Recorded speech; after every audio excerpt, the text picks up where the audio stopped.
आपको धन्यवाद देना चाहती हूँ। हमारा देश किसान प्रधान और कृषि प्रधान देश है। अगर हमारे किसान और युवाओं का भविष्य सुनिश्चित नहीं कर पा रहे हैं हम, तो मैं समझती हूँ कहीं ना कहीं हम सब अपने फ़र्ज से डगमगा रहे हैं। जहाँ वित्त मंत्री ने 9 प्राथमिकताओं की बात करी और कृषि को जहाँ पहला स्थान दिया गया, वही मैं वित्त मंत्री से पूछना चाहती हूँ कि कृषि ग्रामीण अर्थव्यवस्था की वृद्धि दर क्या है। जहाँ यह कहा गया था कि 2024 तक आप किसान की आय दुगनी कर देंगे, 22 तक किसान की आय दुगनी कर देंगे, और जहां एमएसपी का वादा किया गया था, तो मैं पूछना चाहूँगी कृषि मंत्री से कि आज एग्रीकल्चरल इंफ्रास्ट्रक्चर में कितना बजट या सरकार द्वारा दिया जा रहा है। यूपी को इस बजट के तहत क्या मिला है। क्या एक भी मंडी पिछले 10 सालों में उत्तर प्रदेश में बनी है। और अगर किसान की ज़रूरतमंद जैसी चीज़ों पर क्या यह सरकार ने कोई भी जीएसटी माफ़ करी है, या खाद में सब्सिडी देने में यह सरकार कायम रह पाई है। और जहां खुद प्रधानमंत्री आए थे उत्तर प्रदेश में विधानसभा चुनाव में, और उन्होंने वादा किया था उत्तर प्रदेश की जनता को, उत्तर प्रदेश के लोगों को, कि वो आवारा मवेशियों की समस्या से किसानों को हल दिलाएंगे, निजात दिलाएंगे। तो क्या इस आवारा पशुओं की जो समस्या है, जिसकी वजह से आज हमारा देश चौकीदार बन गया है, रात भर सो नहीं पा रहा है, तो क्या कोई प्रावधान बजट में रखा गया है इस समस्या को लेके। इसी के साथ जहाँ किसान आंदोलन में लगभग 700 किसानों ने अपनी जान गंवाई, जहाँ उत्तर प्रदेश में भी लखीमपुर खीरी में जहाँ किसानों को रौंदा गया मंत्री जी के बेटों द्वारा, हम पूछना चाहते हैं इस सरकार से कि जहाँ जो 2014 से 22 तक लगभग 1 लाख किसानों ने आत्महत्या की है, तो हम वित्त मंत्री से पूछना चाहते हैं कि प्रधानमंत्री फसल बीमा योजना के तहत कुल किसान लाभ कितना मिला है, और कहीं इसमें गिरावट आई है तो कितनी गिरावट आई है। यह सरकार लगातार 1 दशक से किसानों की अवहेलना कर रही है। गांव की अर्थव्यवस्था पूरी तरह चरमरा गई है, और इसकी एक बड़ी वजह महंगाई है। और जहां मनरेगा में इस सरकार ने 89,000 करोड़ का बजट दिया है, तो हमारी मांग है कि कम से कम 100 दिन की वेजेस मनरेगा के तहत लोगों को सुनिश्चित करी जाए, और लगभग 20% मनरेगा का बजट बढ़ाया जाए।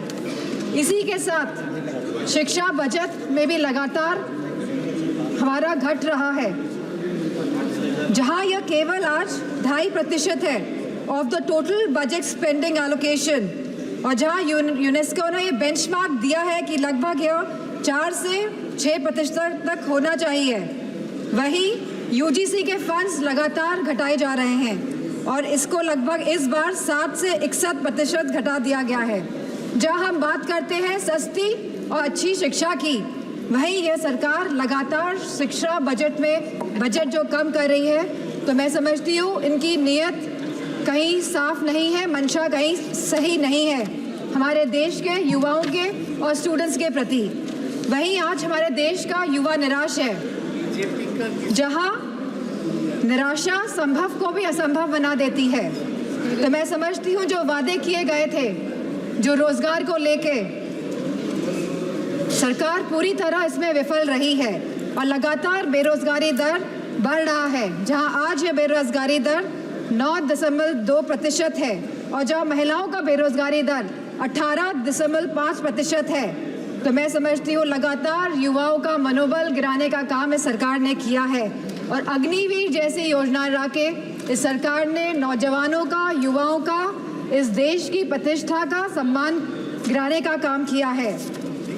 जो सरकार सोशल जस्टिस की बात करती है, लेकिन आज भी यह सरकार जातिगत जनगणना से अपना मुंह मोड़ रही है, जहां अनुसूचित जाति जनजाति पर होने वाले अपराध लगातार बढ़ रहे हैं और उत्तर प्रदेश में यह अपराध नंबर 1 पे है।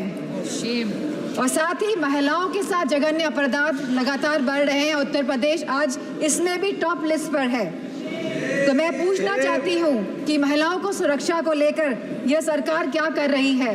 और जहां उत्तर प्रदेश में समाजवादी पार्टी की सरकार ने 1090 जैसी सेवाएं चलाकर हमने अपनी माताओं, बहनों, बेटियों को सम्मान दिलाने का, उनका हक दिलाने का काम किया था, तो इस बजट में क्या प्रावधान रखा गया है महिलाओं की सुरक्षा को लेकर। वहीं आज अगर स्वास्थ्य की बात करें तो लगभग 1.9% ऑफ GDP आज का खर्चा ये बजट दे रही है स्वास्थ्य के लिए। स्पीकर महोदय, there is no focus agenda for the healthcare of the country. Irrespective of the fact we are speaking about India being the 1st largest economy and moving towards the 3rd largest economy. And if we see the fast growing population of the country, so 1.9% of the budget is very less for the health services of the country. Sir, decision to exempt 3 cancer drugs is a welcome move by the finance minister, but it is a very small step in the right direction. Sir, ma'am, हमारे उत्तर प्रदेश में लखनऊ में एक cancer institute जिसमें लगभग 1000 करोड़ रुपए लगे हैं वो तैयार है, लेकिन ना केंद्र की सरकार ना स्टेट की सरकार ये सुनिश्चित कर रही है कि सुचारू रूप से वो कैंसर इंस्टीट्यूट चल सके, क्योंकि कैंसर के केसेस लगातार देश में बढ़ रहे हैं। और मेरा मानना है कि अगर ये कैंसर इंस्टीट्यूट सही ढंग से सरकार चला लेती है तो सस्ता इलाज हम अपने देशवासियों को दे पाएंगे। Very good suggestion. Ma'am, there is a massive gap between the demand and supply in the healthcare center, in the healthcare infrastructure. The doctors, the nurses, the technicians, इन सब की बहुत भारी कमी है। और जो बड़े बड़े वादे कर रहे हैं और जो बड़ी बड़ी बातें कर रहे हैं कि हमने बहुत बड़े बड़े एम्स बना लिए हैं, मेडिकल कॉलेजेस बना लिए हैं, लेकिन 100% तरीके से कोई भी मेडिकल कॉलेज या एम्स सुचारू रूप से प्रदेश में नहीं चल पा रहे हैं, क्योंकि भारी डॉक्टर्स की कमी है, नर्सेस की कमी है, टेक्नीशियंस की कमी है। इसी के साथ जो टीचिंग फैकल्टी में भी भारी टीचर्स की कमी है। सर, जो सरकार कुपोषण के बारे में बात कर रही थी, जो भारत को अनीमिया मुक्त बनाने के बारे में बात कर रही थी, तो मैं उनसे कहना चाहूँगी कि आप सभी अपने वादों में विफल हुए हैं। आपने जो वादे करे थे लोगों को, आपने सारे वादे जनता के साथ वो वादों को तोड़ने का काम किया है। सर, जहाँ आप GDP की बात करते हैं, जहाँ आप 3rd इकोनॉमी की बात करते हैं कि हमारा देश 3री बड़ी इकोनॉमी बनने जा रहा है, लेकिन वही हमें बात करनी है पर कैपिटा इनकम की, स्टैंडर्ड ऑफ लिविंग की बात करनी है, हमको महंगाई बांधने की बात करनी है, हमको इलाज मुफ्त और सस्ता दिलाने की बात करनी है। और जो कैपिटल एक्सपेंडिचर की आप बात कर रहे हैं, तो मैं समझती हूँ इसमें भी समय सीमा तय होनी चाहिए कि इंफ्रास्ट्रक्चर के जो भी प्रोजेक्ट्स बन रहे हैं उनकी समय सीमा निर्धारित हो, क्योंकि यह टैक्स का मनी है, ये जनता का पैसा है। धन्यवाद माननीय सदस्य। Ma'am, 2 minutes I will take ma'am. यह जनता का पैसा है और इसे सही ढंग से इस्तेमाल करने के लिए हम सब प्रतिबद्ध हैं। सर, इसी के साथ मैं कहना चाहूँगी कि reformative and revolutionary changes can come in the country even after 11 years, but the dedication and concentration is required from the government. Nothing can alter the past, but responsible behavior by the government. And I'm not playing a blame game here. I'm saying a responsible behavior is the behavior in which we are responding to the present situation. And if the government plays a responsible behavior, then formative changes can come in the country. Thank you, Speaker. Ma'am.